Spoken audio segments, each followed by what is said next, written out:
అందరికీ నమస్కారం. Welcome to Leo news.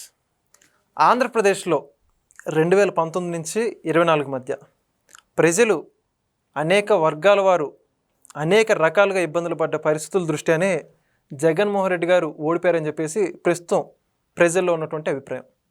అయితే ఈ యొక్క జగన్మోహన్ రెడ్డి గారి పాలనలో ప్రభుత్వోద్యోగులుగా పనిచేసినటువంటి అంటే అన్ని శాఖలకు సంబంధించిన వాళ్ళు కావచ్చు, అందులో మరి ముఖ్యంగా పోలీసు డిపార్ట్మెంట్.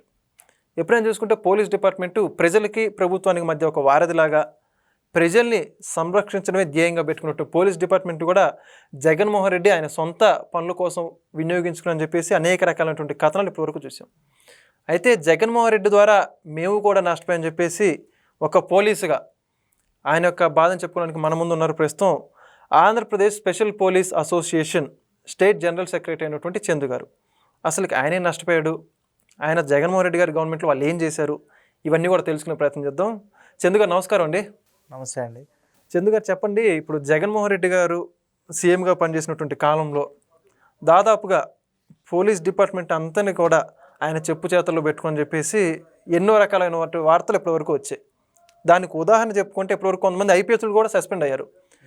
ప్రభుత్వం తమకు అప్పగించిన పని వీటన్నిటిని కూడా పక్కన పెట్టేసి వాళ్ళ సొంత విధి నిర్వహణ కూడా మర్చిపోయి జగన్మోహన్ రెడ్డి తొత్తులుగా పనిచేసినట్టు ఆరోపణలు కూడా వాళ్ళందరూ ఎదుర్కొంటున్నారు.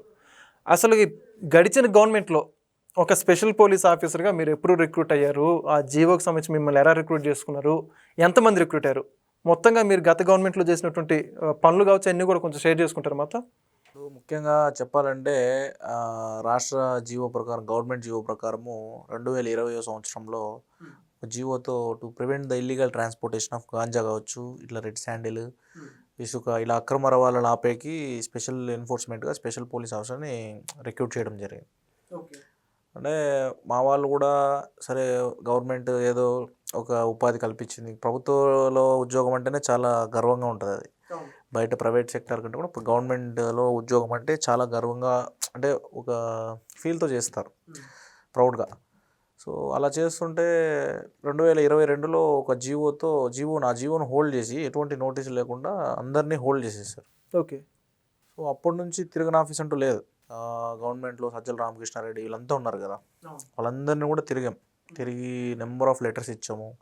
ఇస్తే చేస్తాము చూస్తామమ్మా, సీఎం గారి దృష్టిలో ఉంది అది ఇది అనేసి ఆ 2 సంవత్సరాలు కూడా అట్లే మొబిలైజ్ చేసి మెల్ట్ చేశారు.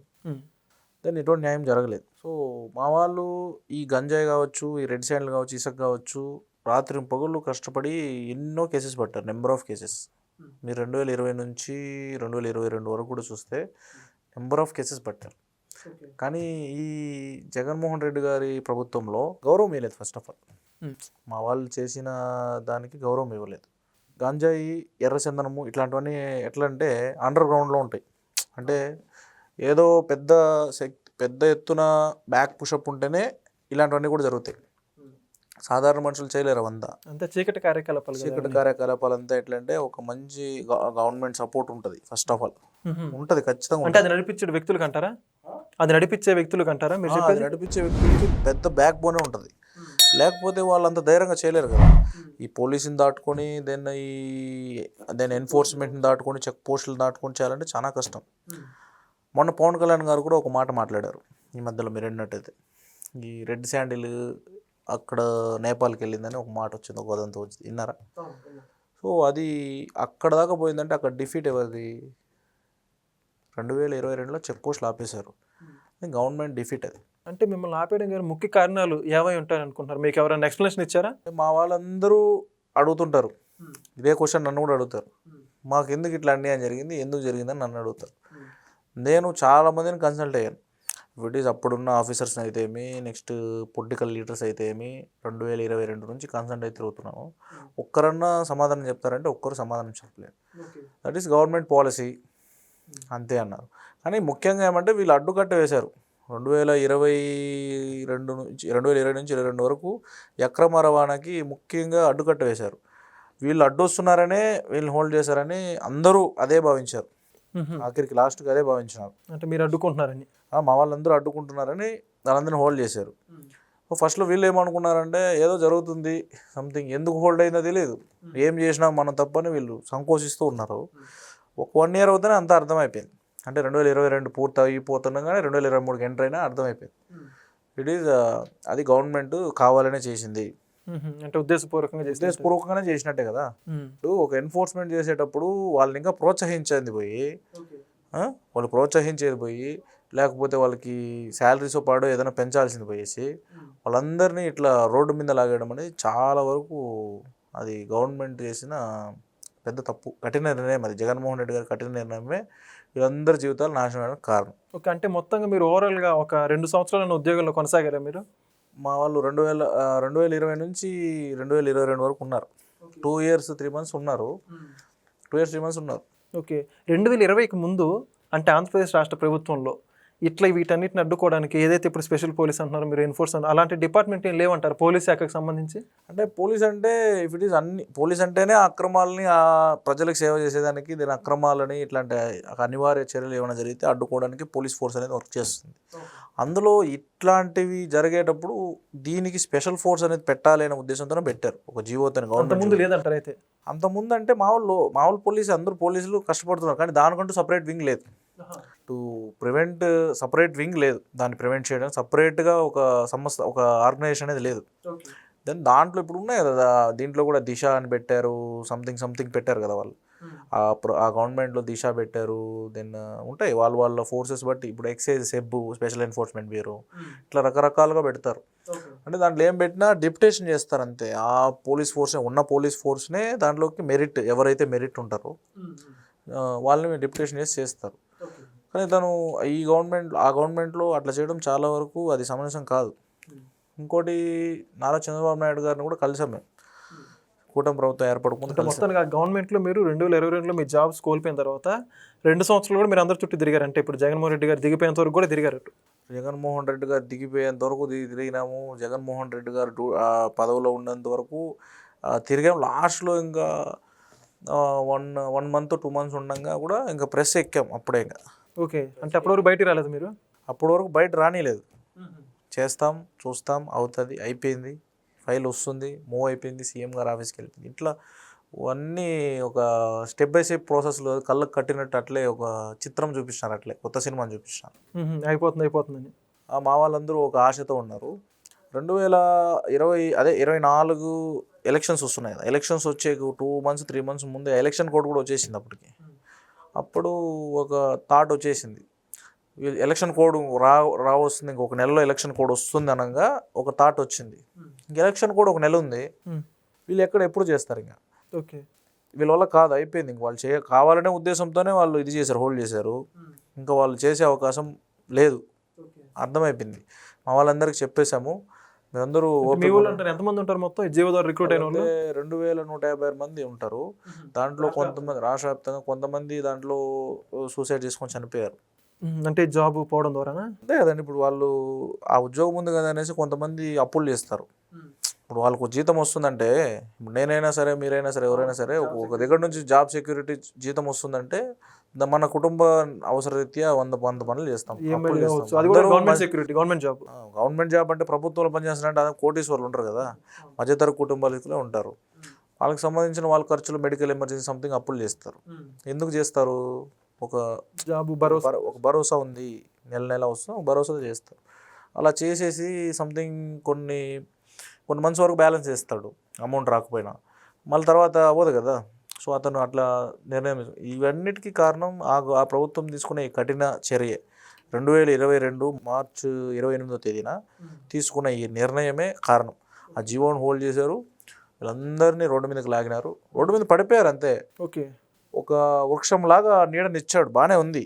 ఓకే, ప్రభుత్వంలో నీడనే ఇచ్చాడు, ఆ గవర్నమెంట్లో ఆ జగన్మోహన్ రెడ్డి గారు నీడ ఇచ్చారు, ఓకే ఎనఫ్. కానీ ఆ చెట్టునే మీద దోసి మనసు అంటే అందరిని చంపేశాడు అంతే.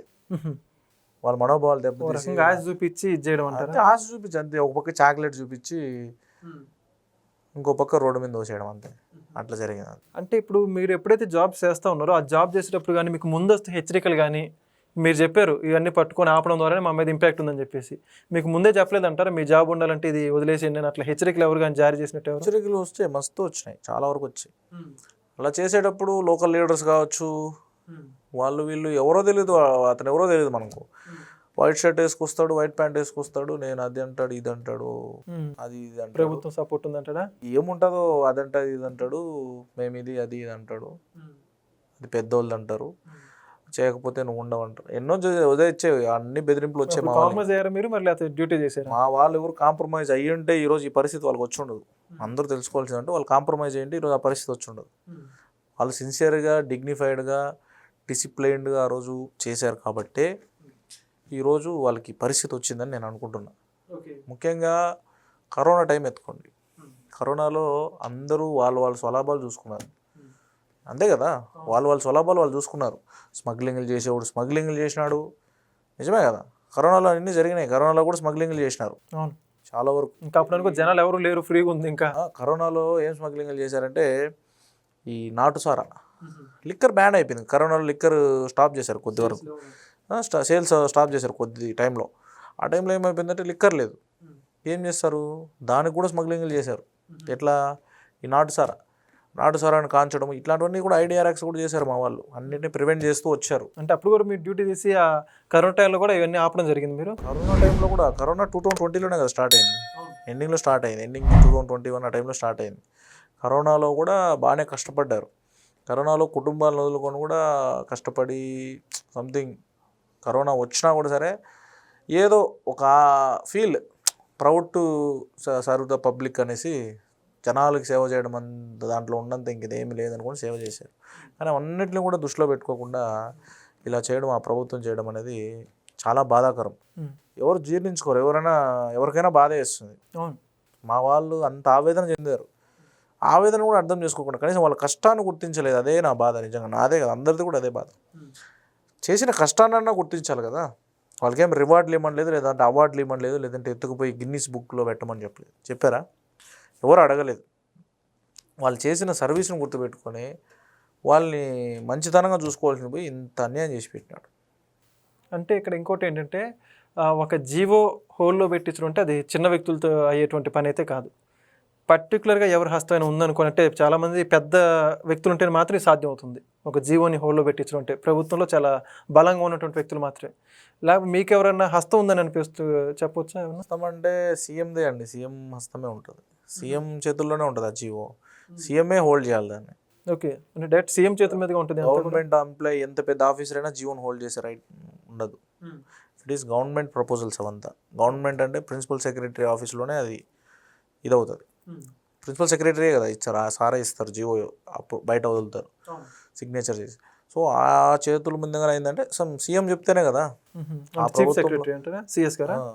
ఆ టైంలో చీఫ్ సెక్రటరీ గారు ఉన్నారు కదా, ఆ టైంలో ఎవరు చేస్తారు, ఎవరు మాట వింటారు? సీఎం గారి మాట వింటారు. సీఎం గారికి తెలియకుండా ఎట్లా జరుగుతుంది? ఒక జీవో బయట రావాలన్నా, ఒక జీవో రిలీజ్ అవ్వాలన్నా, ఒక జీవో హోల్డ్ అవ్వాలన్నా, ఒక జీవో క్యాన్సిల్ చేయాలన్నా, ఏం చేయాలన్నా ఒక సీఎం గారికి తెలియకుండా ఏది జరగదు.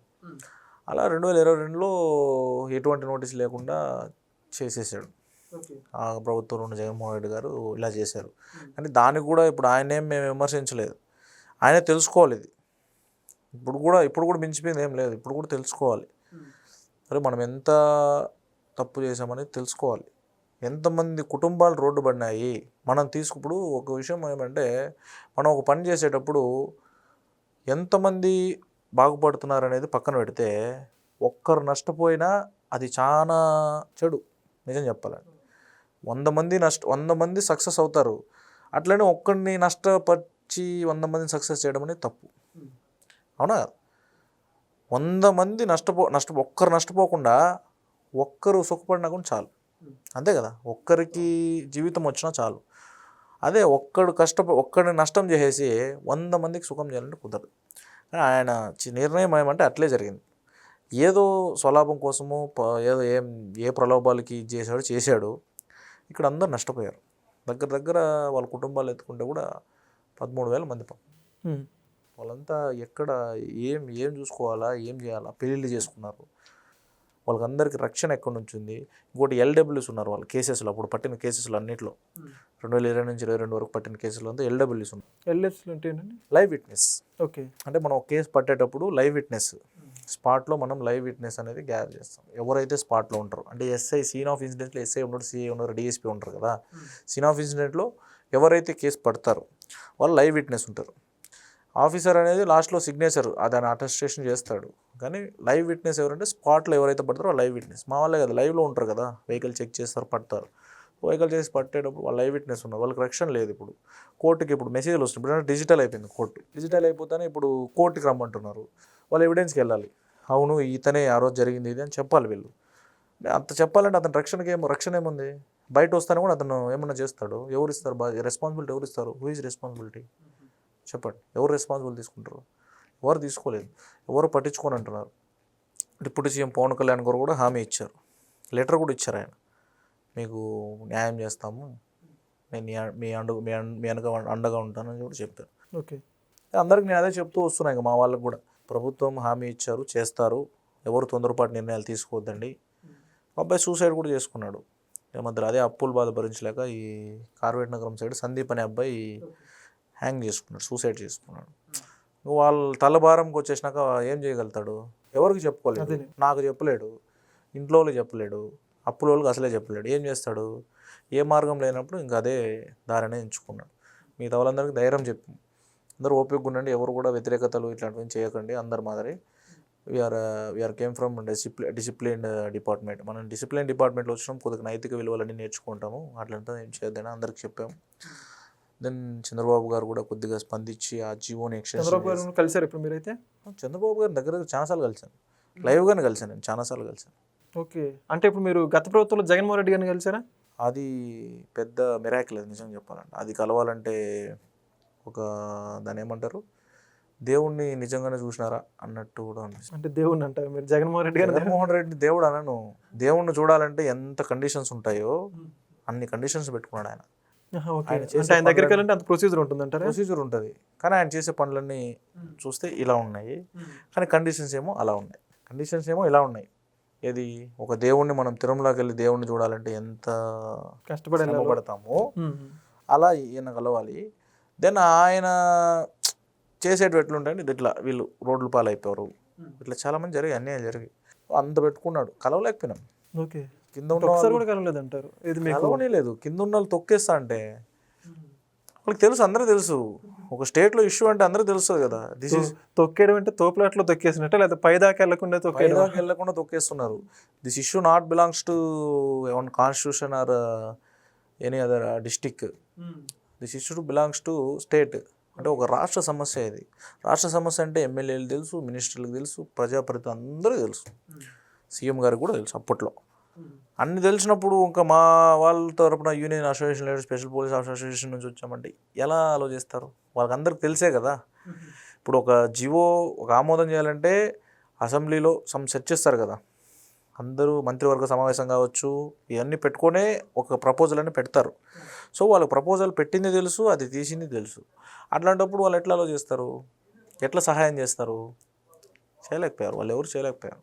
ఓకే, ఇప్పుడైతే మీరు ప్రస్తుత ముఖ్యమంత్రి చంద్రబాబు నాయుడు గారిని మాత్రం చాలాసార్లు కలిశారు? చాలాసార్లు కలిశానండి. వంత సార్ కూడా హామీ ఇచ్చారు. ఆ వీడియో కూడా ఉందనుకుంటా, మీరు చూసారేమో.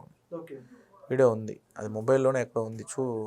అంటే గత ప్రభుత్వంలో ఇక్కడ ఆంక్షలు ఏం లేవంటారా కలవడానికి? మరి గత ప్రభుత్వం లాగా ఒక ముఖ్యమంత్రిని కలవాలంటే చాలా ఆంక్షలు ఉంటాయని చెప్పారు. లేదండి, చంద్రబాబు గారిని దగ్గర నేనే చెప్తున్నాను, నేనే ఒక 7-8 టైమ్స్ కలిసాను, నేనే కలిసాను, 7-8 పైన కలిసాను. బ్యాక్ అండ్ సపోర్ట్ ఉందా మీకు? మీరంతా ఇండివిజువల్గా కలిసారు, మిమ్మల్ని కల్పించడం? బ్యాక్ అండ్ ఏమి ఉండదండి, పెద్ద వ్యక్తులు తెలిసి వాళ్ళ ద్వారా కలవడం ఏం లేదు. చెప్తున్నా కదా, పరోక్షంగా కానీ ఎవరు పరోక్షంగా కానీ ఇండివిజువల్ కానీ ఎవ్వరు లేరు, ప్రత్యక్షంగా కానీ పరోక్షంగా కానీ నాకు ఎవ్వరు లేరు.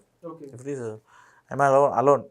నాకంటూ ఒక టీం నా వెనక నన్ను నమ్ముకున్న మా స్పెషల్ పోలీస్ ఆఫీసర్స్ ఉన్నారు, నేను, మా నాయకులు ఎవరైతే నా తోటి బాడీ మెంబర్స్, దట్స్ ఎనఫ్ అంతే. ఇప్పుడు ఎవరైనా కూడా సమస్య అంటే ఒక నాయకుడికి ఉన్న ప్రథమ లక్షణం, నాయకుడికి ఉండాల్సిన ప్రథమ లక్షణం ఏమంటే జవాబుదారితనం ఉండాలి. జవాబుదారితనం ఉంటే ఆటోమేటిక్గా ఏమంటే ఎవరికైనా కన్సర్న్ అనేది వస్తుంది. అప్పట్లో జవాబుదారితనం లేదు, క్వశ్చన్ చేస్తే సమాధానం చెప్పేవాళ్ళు లేరు. ఇప్పుడు క్వశ్చన్ చేసేదానికి అడిగేదానికి పోతేనే సమాధానం చెప్తున్నారు, కలుస్తున్నారు, మాట్లాడుతున్నారు.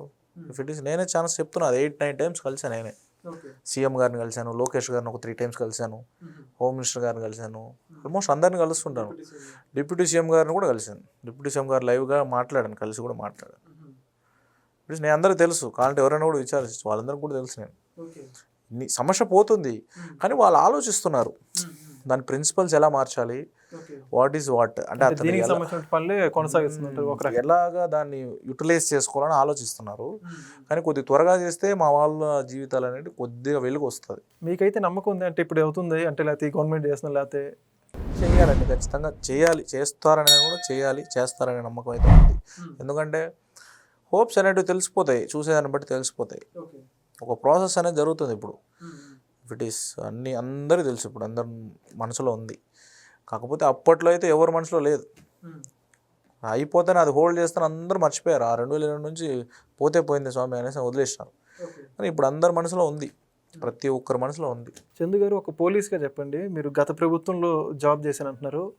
అప్పటికి ఇప్పటికీ మాదక ద్రవ్యాలు కావచ్చు, గంజాయి కావచ్చు, ఇందాక మీరు ఏదైతే చెప్పారు నాటుసారా కావచ్చు, వాటన్నిటి వినియోగం కానీ, అక్రమ రవాణా కానీ, స్మగ్లింగ్ కానీ ఆ ప్రభుత్వంలో ఎక్కువ జరిగాయి. లేకపోతే ఇప్పుడు కూటమి ప్రభుత్వం వచ్చే ఈగల్ టీమ్ అంటూ కూడా స్పెషల్గా ఏర్పాటు చేసింది నార్కోటిక్స్ టీమ్ సంబంధించి. ఈ ఏ ప్రభుత్వం ఎక్కువగా కట్టుదిట్టమైన చర్యలు తీసుకుంటుందంటే మీరు చూసినటువంటి వ్యక్తి, మీరు చెప్పగలరా? అంటే కట్టుదిట్టమైన చర్యలు అంటే చెప్తున్నాను కదా, ఇప్పుడు మా వాళ్ళని అప్పుడు పెట్టారు. అది ఆ ప్రభుత్వం కూడా కట్టుదిట్టమైన చర్యలు తీసుకునింది. గవర్నమెంట్ అంటే ఇప్పుడు ఒక సీఎంతోనే కాదు కదా, ఐఏఎస్లు కూడా ఉంటారు, గవర్నమెంట్ ఎంప్లాయీస్ కూడా ఉంటారు. గవర్నమెంట్ ఎంప్లాయీస్ ప్రపోజల్స్ వల్ల ఇవంతా కూడా పెట్టారు. ఏది ఈ ఎన్ఫోర్స్మెంట్ కావచ్చు, ఇవంతా పెట్టారు. కానీ అవి మేము అరికడుతున్నాం కదా, మా వాళ్ళు అరికడుతుంటే మా వాళ్ళని హోల్డ్ చేసేసారు కదా. అంటే దాని అర్థం ఇంకా ఎంకరేజ్ చేసినట్టు కదా. మీరే అర్థం చేసుకోండి ఎందుకు ఇది హోల్డ్ చేశారో, ఎందుకు అవన్నీ జరిగాయో. ఇప్పుడు ఈ గవర్నమెంట్ వస్తానే గంజాయి పెరిగిపోయింది, వాస్తవమే. ఈ గవర్నమెంట్లు అంతా ఎక్స్పోజ్ చేస్తున్నారు కదా, అంతా తెలుస్తుంది కదా. గంజాయి పెరిగిపోతుందని వీళ్ళే చెప్తున్నారు కదా, దానికి సపరేట్ టీం పెడుతున్నారు కదా. ఎందుకు జరుగుతున్నాయంటే అప్పుడు ఇచ్చిన ఆ చొరవే వాళ్ళకి. అప్పుడేమంటే వాళ్ళకి ఒక ఎంకరేజ్మెంట్ అనేది వచ్చింది వాళ్ళకి. ఎవరికి? స్మగ్లర్లకు కావచ్చు, దొంగల ముఠాలకు కావచ్చు. ఆ 2022 నుంచి వాళ్ళకి ఒక ఎంకరేజ్మెంట్ వచ్చింది. అంటే వన్స్ మీరు ఎప్పుడైతే మిమ్మల్ని పక్కన పెట్టారో వాళ్ళని పక్కన పెట్టినప్పుడు వచ్చింది. సో అలా పెట్టినప్పుడు ఎవరికైనా ఏమనిపిస్తుంది, అది అట్లే కొనసాగుతూ వస్తుంది. ఒక అలవాటు అనేది వచ్చినప్పుడు ఆ అలవాటు అలాగే కొనసాగుతూ వస్తుంది, మార్పు వస్తుంది. ఇప్పుడు మళ్ళీ పెడుతున్నారు కాబట్టి, ఈగల్ టాస్క్ ఫోర్స్లు పెడుతున్నారు కాబట్టి మారుతుంది. తప్పు చేసిన వాళ్ళు ఎవరు చట్టం నుంచి తప్పించుకోరు.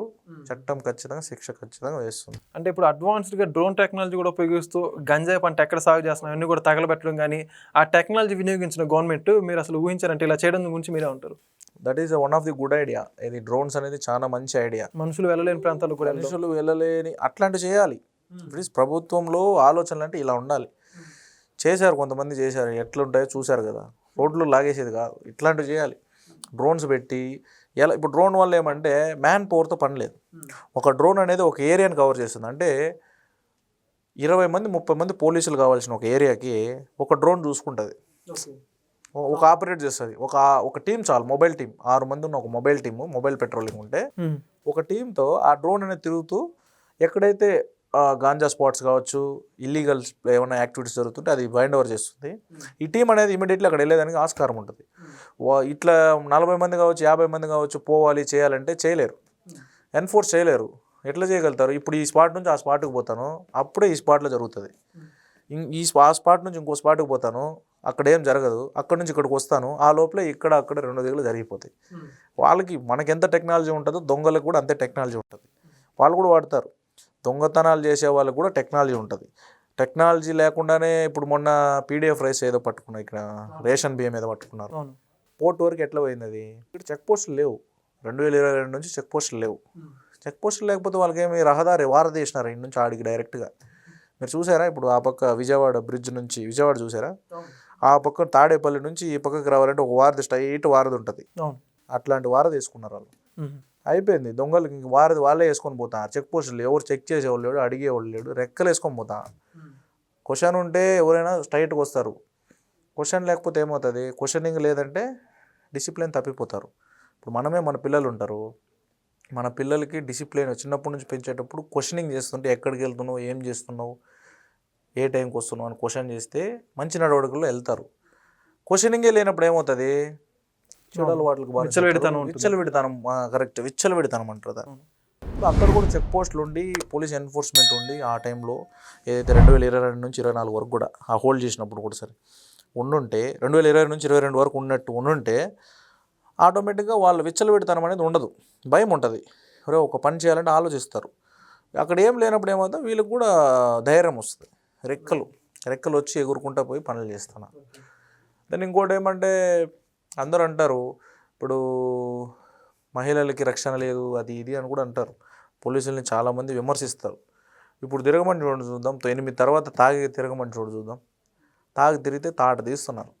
హోమ్ మినిస్టర్ గారు, ఇప్పుడున్న హోమ్ మినిస్టర్ గారు ఫుల్ పవర్స్ ఇచ్చారు. మా department, police department full powers ఇచ్చారు. అనిత గారు 8 తర్వాత బయట అనిత గారు ఇచ్చారు. 8 తర్వాత బయట తిరిగితే తాగి తిరిగినారంటే తాట తీస్తున్నారు. గుంపులుగా ఉన్నారంటే బైండ్ ఓవర్ చేస్తున్నారు. అంటే ఉమెన్స్కి ప్రొటెక్షన్ ఇస్తున్నారు, బాగానే ఇస్తున్నారు.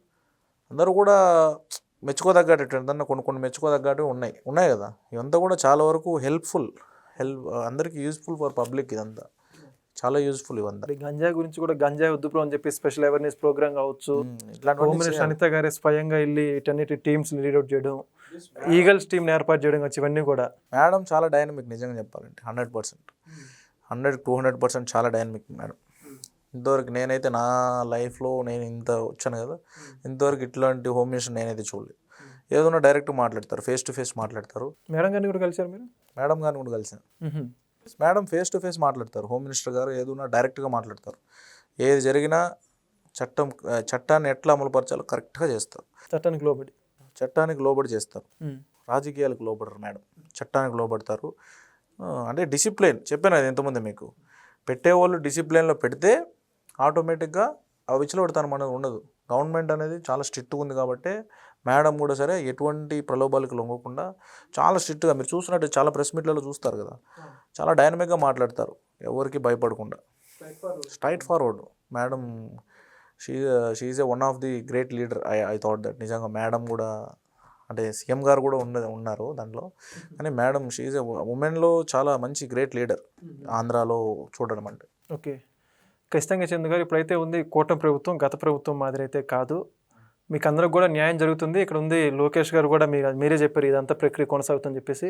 సాధ్యం తొందరగా మీకు న్యాయం చేయాలని కోరుకుందాం. థ్యాంక్ యూ అండి. థ్యాంక్ యూ అండి. Please subscribe to Leo News for more videos.